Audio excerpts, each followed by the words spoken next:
putting on is it kawunda, is it what, that must be banned. Embeera mu lukiiko lw'eggwanga olukulu olwaleero ebadde ya bbugumu ababaka bwe babadde bakola ennongoosereza mu mateeka agafuga enzirukanya y'emirimu gyabwe mu Palamenti agamanyiddwa nga Rules of Procedure. Ekisinza okukwata ababaka mu babiro y'engeri y'amateeka agafuga ennyambala yaabwe bwe baagala gakyusibwemu olw'ebigambibwa nti ennyambala yaabwe tebaweesa kitiibwa. We cannot have a house and it's like a market. People come dressed in all manner of curtain materials. Ekisookeddwako y'ennyambala y'ababaka b'eggye lya UPDF. Okusinziira ku babaka ennyambala yaabwe etiisa abalabi nti waakiri bagirenga mu ngoye eza bulijjo oba okwambala ekyambalo ekirala kyonna wabula nga si kya bibombboola. Do not understand the variance of those military attires. The military attire is a military attire. To us, this is a civilian space. Military attires are very intimidating. Actually, the pips my colleague is arguing for, that's important that we get to see the pips. Actually, that intimidates people more.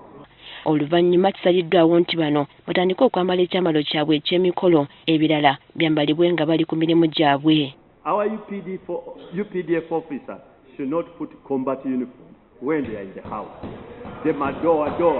Awalala wabadde akanyola bica byambalo by'obuwangwa bwa Africa mu Palamenti nga ababaka bagamba nti tebisaanidde. So I would request that we avoid double standards. If we are saying we don't want traditional wears, let it be across all board that we don't accept any traditional wear in this house.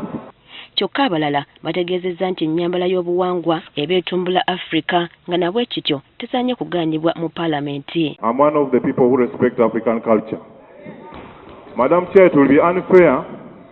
The UPDF have been accepted. The other side has been accepted. Then you chase away the African wear I'm smart in right now. I want to mention that around the world, clothing is a very big item in development.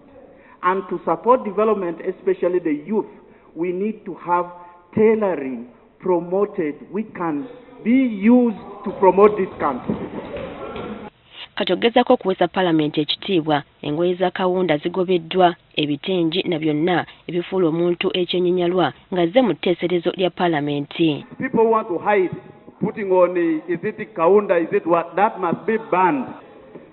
For the good image of this institution, it is for the betterment of this country that when you go to Ugandan Parliament, the decency in the Ugandan Parliament, and I am telling you, Honorable Macho, much as you're my friend, I will not allow that. Engoye ezikiriziddwa ng'oggyeko amasuuti n'ekyambalo ky'amagye kuliko gomesi, ekkanzu n'ekkooti kw'ossa ne hijabu. Aspect, we have a council with a trouser inside. Don't come without a trouser and a coat. Singa omubaka amenya agamu ku mateeka gano erimu ku bibonerezo ebiyinza okumuweebwa okusooka kwa byonna aba alina okuwabulwa kiyite warning okwetondera olukiiko okumufulumya mu kakiiko bamuteesereza ekkulu sennakindi okumugoba okumala ebbanga eggere n'ebirala. Priska Namulema, Agafeeyo ku Spark TV.